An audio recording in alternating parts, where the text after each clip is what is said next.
Good.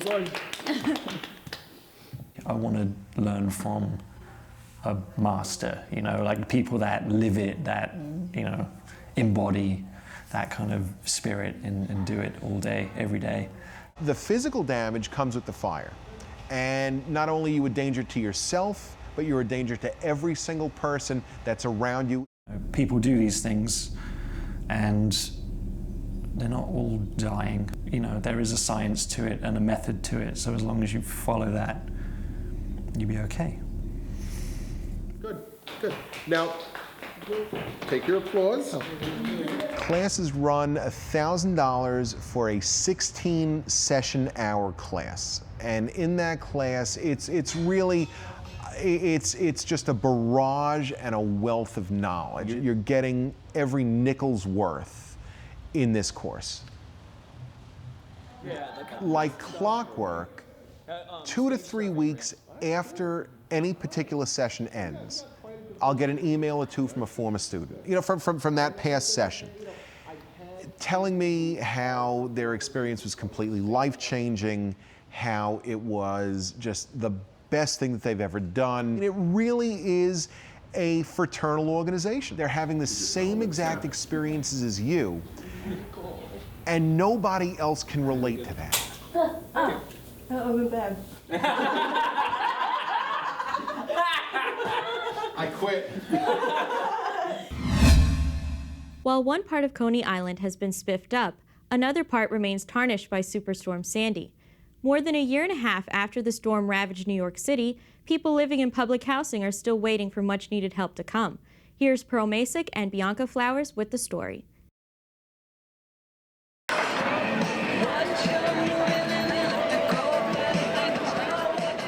Just a few blocks west of the iconic amusement park, a series of housing developments were severely damaged during Superstorm Sandy.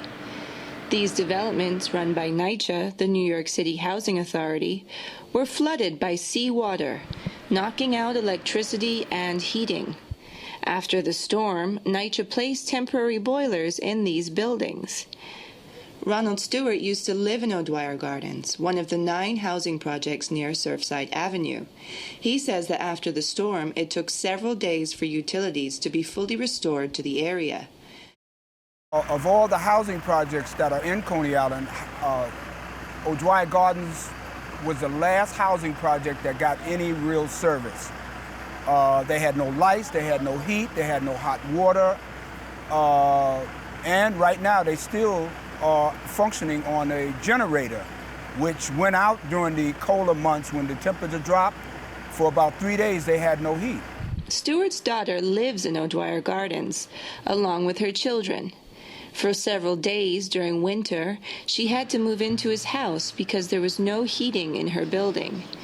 This was because the boilers only function at a temperature above 40 degrees. Stewart also said that his daughter is worried about the fumes emitted from the boilers. These boilers are about the size of a subway car. They provide heating and hot water to 573 apartments here in O'Dwyer Gardens. Some residents say they are loud and a health hazard. Sheila Smalls has lived in O'Dwyer Gardens since she was 13. She says that the exhaust from the boilers enters her apartment, making it hard to breathe. Sometimes the fumes are so strong, like if the wind is pushing it this way, that we have to close the windows, close the terrace door, and we're sitting in here, you know, like prisoners in our own home, that we can't get any fresh air. She called NYCHA several times to inspect the fumes, but they claimed the levels are not toxic to human beings. Small says that the fumes are particularly strong in the evening and in the morning. When the NYCHA inspector came to her apartment, the boilers were turned off. When I'm smelling these fumes, it's like after 8 until like late in the morning, you know. So when he came here, it must have been about maybe 12 in the afternoon. So the readings are not going to be high because they have it off about that time. NYCHA rents the boilers from a private company and has already paid out $56 million for their use. In February of this year, NYCHA spoke at Cary Gardens Community Center to address residents' concerns over the boilers. At the meeting, a NYCHA representative said, "We made the determination that it would be irresponsible to simply repair or replace boilers back in the basement locations. The approach would eventually compromise our infrastructure, and residents would remain vulnerable during future extreme weather events." A month after the meeting, federal and city agencies announced that new boilers would replace damaged ones within the next 6 months. This will hopefully bring some relief to Smalls and other residents of Coney Island public housing, but only until the next storm strikes. Oksana Mironova works for Tenants and Neighbors, an advocacy group. She says that there are plans to improve infrastructure and prevent flooding in Coney Island West, but nothing has been done yet. And there's still there's a lot of big vacant lots along the major streets, so Surf and Mermaid. But in order to build higher, you do have to update the infrastructure. Stewart is also unsure about the future, given the city's track record. Because of the way Coney Island has been neglected over the years as opposed to different communities around the city, people are not optimistic about that. They want to see it happen. They are given a promise, but they want to see that promise fulfilled. They're not really optimistic about that. In Coney Island, I'm Pearl Masek. 50 years ago this month, 3 civil rights workers seeking to register black voters in Mississippi were abducted and murdered by the Ku Klux Klan. 2 months after they disappeared, their bodies were found in a shallow grave. On the Queens College campus, the library clock tower is dedicated to their memory, their names inscribed on a plaque in the library entrance: James Chaney, Andrew Goodman, and Michael Schwerner. Andrew Goodman was a Queens College student. In the summer of 1964, he joined fellow New Yorker Michael Schwerner and a young Mississippi black man, James Chaney, in the Freedom Summer Project. In June 1964, Chaney, Goodman, and Schwerner were sent to investigate a church burning. Stopped by the police on a traffic charge, they were eventually released. Then they were abducted by members of the KKK, including some local law enforcement officials. 2 months after their disappearance, the bodies were found in a shallow grave. A year later, President Lyndon B. Johnson signed the Voting Rights Act of 1965, legislation that prohibits discrimination in voting. Today, 50 years after the Freedom Summer, voting rights is still an issue that is very much unsettled in many parts of the country. And joining me in the studio now is Theodore Shaw. For over 2 decades, Mr. Shaw was an attorney with the NAACP Legal Defense Fund. Mr. Shaw, welcome to 219 West. Thank you. So let's start by going back to the summer of 1964. Do you feel like people, especially young people today, recognize the horror that took place that summer? No, I don't. I think probably it's too much to expect for people to really understand what happened that summer. And in fact, even for those of us who have independent memory of that era, we have to remind ourselves about this. I was doing some research the other day in preparing a speech, and I've been engaged in these issues, and I went back and looked at the murders of Schwerner, Chaney, and Goodman, 3 of the martyrs of the Civil Rights Movement. And, it's profoundly disturbing to go back and look at that record. Young people today don't understand that because they weren't here, and people like to forget these kinds of issues anyway. So it's been 50 years since that summer. What are the ways that voting rights are still disturbed today? These days you don't find those kinds of horrors, but we do find other more subtle horrors. So we have legislatures in various states after the Supreme Court's decision a couple of years ago, which upset and overturned part of the Voting Rights Act. And that part that was gutted was the part that held jurisdictions and states that had a history of discrimination and voting in check. They had to pre-clear any changes in the political process with the Justice Department of the federal court. And immediately after the Supreme Court effectively gutted that part of the act, states like North Carolina, Texas, Florida, other states immediately began to adopt policies and practices that push people out of the political process and make it difficult and sometimes impossible for them to vote. That, in my view, is fundamentally un-American, and it's something that people should be outraged about. And what are some of the specific ways that these people are getting blocked from getting to the polls? Well, you know, the Supreme Court upheld the practice of voter ID cards, that requirement, a few terms ago. And that's one of the more popular ways these days. And it appeals to a lot of people who say, I have to show an ID card when I checked into this building or when I get on an airplane or to do all kinds of things. What's the big deal? And the answer to that is that, you know, not everybody flies, not everybody checks into this building, but if you're an American citizen above the age of 18, you have a right to vote, period, whether you have an ID or not. And to erect those kinds of hurdles, first of all, in-person voter ID fraud, extremely rare, almost never happens, and so this has been described as a solution in search of a problem, and clearly is being done to fence people out of the political process. But there's been early voting in some states that African Americans and people of color have taken advantage of, people who often tend to vote Democratic, and so Republicans have been trying to stop these kinds of practices to fence people out of the political process. Some states had early voting in the form of Sunday voting, and so because some of the churches would organize people and say you have a right to vote, and they would help people get to the polls. Those practices have been stopped in some places. Polling places being changed without people given notice. You know, even a practice like absentee voting, which up until a few years ago was used more by people who were perceived to be conservative, now other people started to take advantage of it, and so some states are wiping it out. And we should mention, too, that it's not just people of color who are being affected by this, but it's also the elderly, the disabled. That's right. That's right. You know, and I point out to people because in this country, sadly, we're getting to a point where people don't question some things or they accept other things without questioning. And so somebody says voter fraud, need a picture ID. Well, here's the other side of that. As I said, in-person voter ID fraud is extremely rare, almost non-existent. But on the other side of that, homeless people who are American citizens, they have a right to vote. They have a right to vote. And people react to that sometimes and say, well, wait a minute, they can't show ID. They shouldn't be able to vote. When we think of the Freedom Summer of 1964, a lot of people automatically think of the movie Mississippi Burning, the 1988 film that talks about, or that tells a story of the FBI investigation of the murder of the 3 young men.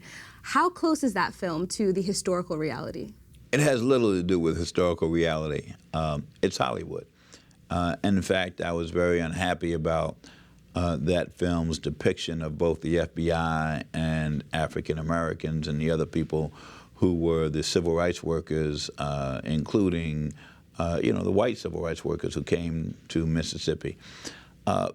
Black people in that movie were depicted as cowering in fear, and the FBI was depicted as the hero of Freedom Summer. I always say that the FBI was many things in '64 in Mississippi during Freedom Summer, but they were not the heroes. Black people, aided by white folks and others who came to Mississippi, were the primary agents of their own liberation. Mr. Shaw, let's end with this question. How likely is it that legislation that's blocking voter rights is going to actually pass in many of these states?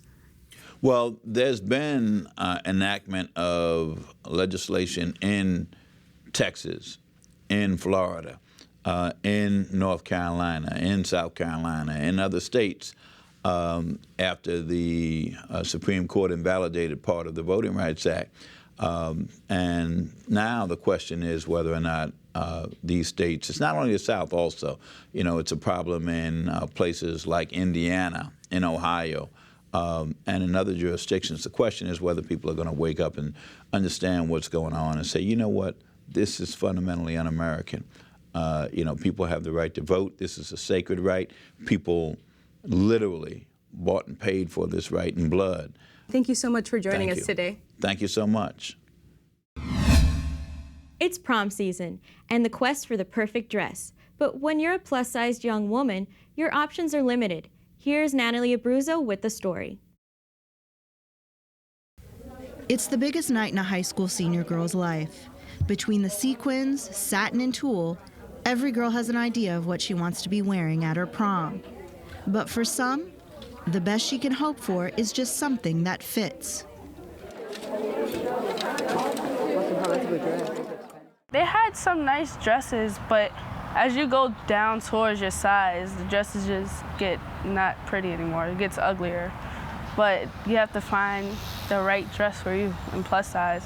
Then the color has to go with your skin, and it's hard looking for dresses. And upstairs, it was really hard. So they don't have a limited amount of dresses. Ashley Benjamin has been looking for her perfect prom dress for several months.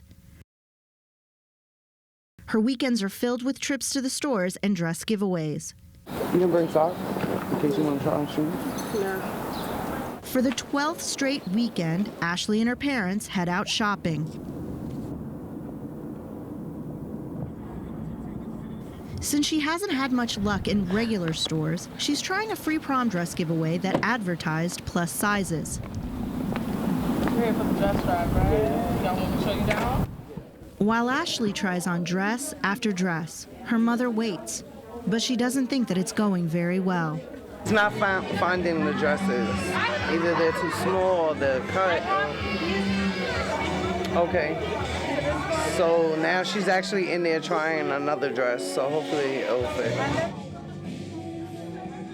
fit. She found something, but her arms are exposed and she's like very self-conscious about it. Okay. She looks like she's getting frustrated. Ashley's not alone in her frustration. According to the Centers for Disease Control, the average American woman wears a size 14, but clothes size 14 and up represent a small portion of what is sold in stores. Only 14% of inventory is available for sizes 14 and up, based on research by retail market analyst, the NDP Group. I think that's what fashion is. You know, it is supply and demand, and I don't understand why the plus size community is sort of getting the short end of the stick. I just don't understand that. Ordered the chairs for Friday and Saturday. Gwen DeVoe, CEO of DeVoe Signature Events, has been feeling underserved by the fashion industry as a plus size woman for years. So she did something about it. Hi, my name is Gwen DeVoe, and I am the CEO and executive producer of Full Figured Fashion Week. She created the Full Figured Fashion Week in response to the Mercedes-Benz Fashion Week held twice a year in New York City.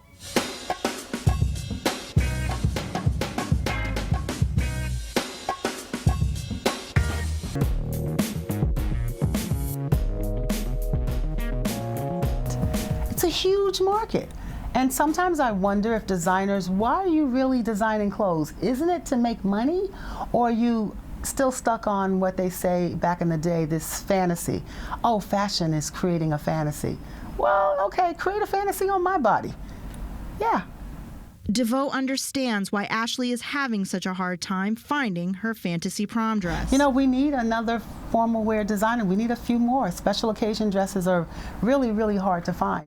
There are some retailers designing for the plus-size consumer. National retailer David's Bridal offers half of its inventory in sizes 14 and up. But the question is whether or not they're hitting the mark with the trends that Ashley and her friends are looking for. So, you know, I think when it comes to prom season and finding plus size dresses for girls that are appropriate in terms of age, in terms of shape, in terms of look, I think it's always going to be a challenge. Image consultant Kendra Porter suggests that some ways that girls can find their perfect prom dress is to create it out of an existing silhouette and then tailoring it to their specific needs. If there's a dress that you like, you know, maybe there are some modifications that we can do. After a long search, Ashley was able to find a prom dress, and modifications are going to be the answer to her dress dilemma. Everything about the dress I found today It was just perfect. I liked the color, the way it fit me, and I like how at the bottom it was just like, it looked like I was a princess. Some might not be able to see the masterpiece she's hoping will emerge from tailoring, but for Ashley, it's as close as she'll get to perfect given the limitations in supply. For 219 West, I'm Natalie Abruzzo.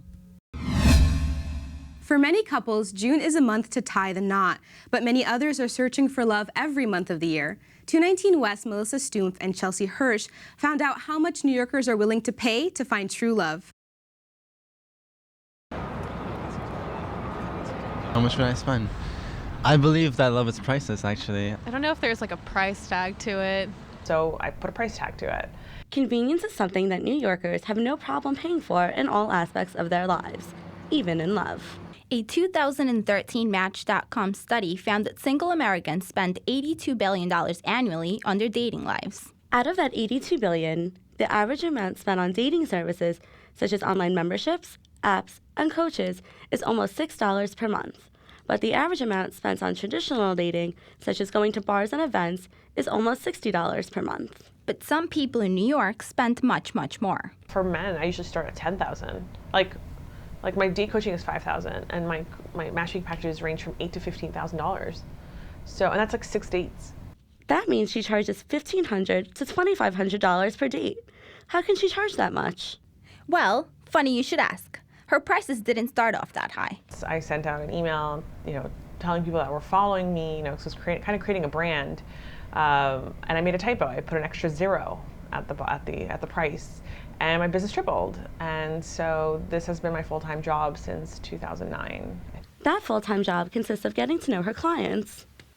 Do they want kids? Is religion important? She also gives fashion advice and teaches you how to flirt. Then she gives herself 6 months to find them a match. CBS News says her company, Agape Match, is the 4th best matchmaking service in the city. I've always been that person who just kind of meddles in people's lives. If you thought those prices were over the top, just wait until you hear about Janice Bindle's services. Just to meet her will cost you $1,000.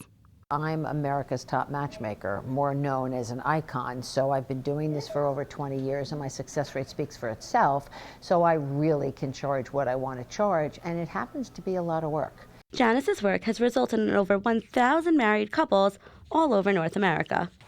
Her rates vary per client. If she finds you a match, that's $50,000.